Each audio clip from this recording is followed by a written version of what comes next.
नमस्कार दोस्तों, मेरा नाम है Ashish Rathore. Indian rail dynamics channel में आपका स्वागत है। अगर आज आप मेरे चैनल पर नया है, कंटेंट पसंद आए तो सब्सक्राइब करना मत भूलिएगा।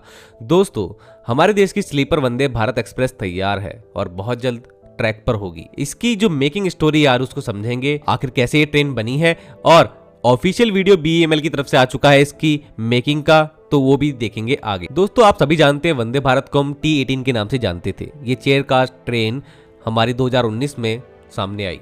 तो दोस्तों, इसी तरीके से एक T20 ट्रेन 20 भी सामने आनी थी 2020 में। स्लीपर वर्जन होना था ये वंदे भारत का, लेकिन ठंडे बस्ते पे ये प्रोजेक्ट चला गया। उसके बाद कोरोना महामारी में काफी डिसीजंस नहीं ले पाई गवर्नमेंट ऑफ इंडिया। बाद में 2022 में हमने सुना कि वंदे भारत का स्लीपर वर्जन आएगा और इसके लिए काफी ऑर्डर्स निकाले गए। उनमें थोड़ा लेट लतीफी भी हुई। फिर हमने देखा BHL, RVNL, TMH जो कि रशिया की कंपनी है, और TRSL जैसी कंपनीज के JV को 120 और 80 वंदे भारत स्लीपर बनाने का ऑर्डर मिला। तो टोटल 200 वंदे भारत स्लीपर बनानी थी। आज वो ऑर्डर 133 पा चुका है। खैर, वो अलग बात है।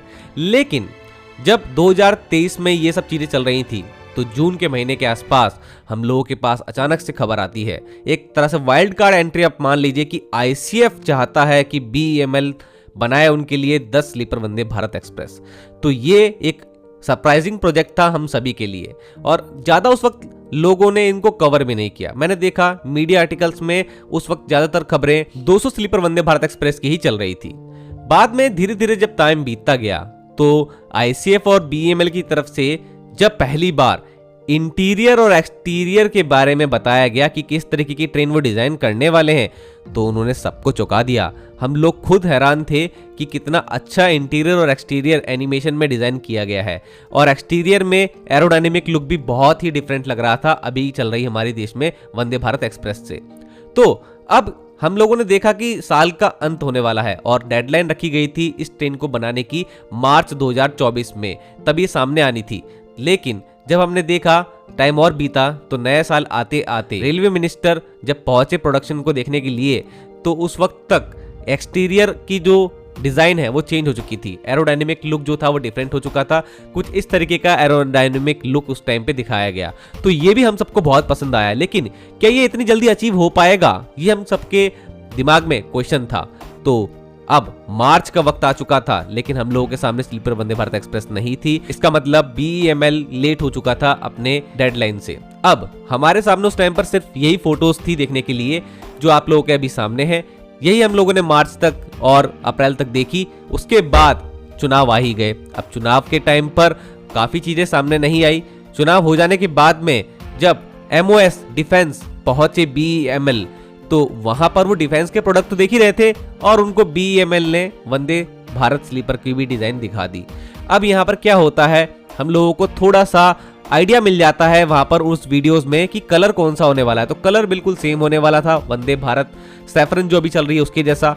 तो उस वक्त ये सब रिवील हो गया। अब जून के बाद जुलाई अगस्त में हमने बहुत ही कम अपडेट देखी स्लीपर वंदे भारत की BEML से। वहां से जानकारी आना बहुत मुश्किल थी, लेकिन हमने देखा फिर आखिरकार हमारे रेलवे मिनिस्टर अश्विनी वैष्णव जी बेंगलुरु फैसिलिटी जो BEML की है वहां पहुंचते हैं और ट्रेन को अनवील कर देते हैं, और बहुत ही इंप्रेसिव डिजाइन निकल के आया था। वो डिजाइन बिल्कुल सेम लग रहा था जैसा कि बताया गया था, और इंटीरियर के बारे में हम लोगों को जो डाउट था वो क्लियर हो गया था। एकदम हाई स्टैंडर्ड रखे गए थे इंटीरियर को डिजाइन करने के। वो सभी के सभी जो हम लोगों को एनिमेशन में दिखाए गए थे उसको अचीव कर चुका था BEML, और आज हम सभी के सामने ये सब ट्रेनें हैं। आज दुनिया में काफ़ी लोग हैरान हैं कि इस तरीके की ट्रेन भारत ने बहुत ही कम पैसों में डिज़ाइन कर ली है, और आप देख सकते हैं किस तरीके से लोग इस पर आजकल टिप्पणी भी कर रहे हैं। ये ट्रेन आज ICF में खड़ी है, इंस्पेक्शन हो रहा है, बहुत जल्द वहां से टेस्टिंग के लिए बाहर आएगी, और लगभग 2 से 3 महीने की टेस्टिंग पर रहने के बाद 2025 जनवरी में ये ट्रेन दिल्ली से श्रीनगर, जो कि USBRL प्रोजेक्ट के पूरा हो जाने के बाद ट्रैक कंप्लीट हो जाएगा, वहां पर लॉन्च होगी। सबसे इंपॉर्टेंट जो हमको पॉजिटिव चीज मिली इस प्रोजेक्ट से कि बहुत कम समय में ये ट्रेन तैयार कर ली गई। इसका मतलब आने वाले समय में इससे भी कम समय में हम लोग ऐसे ट्रेन सेट बना पाएंगे, और BEML की सराहना करना तो बनता है इस प्रोजेक्ट के लिए। और आगे भी उनको काफी अच्छे प्रोजेक्ट मिले हैं, और देश की सबसे हाई स्पीड ट्रेन भी BEML अब बनाने वाले हैं, जो कि मैंने आपको कल की वीडियो में बता ही दिया है। तो दोस्तों, अब देखते हैं किस तरीके की वीडियो है BEML की, जिसमें दिखाया गया है कैसे स्लीपर वंदे भारत एक्सप्रेस को रेडी किया गया है।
आई होप दोस्तों आप लोगों को वीडियो पसंद आई होगी। आज के लिए इतना ही। वंदे मातरम। भारत माता की जय।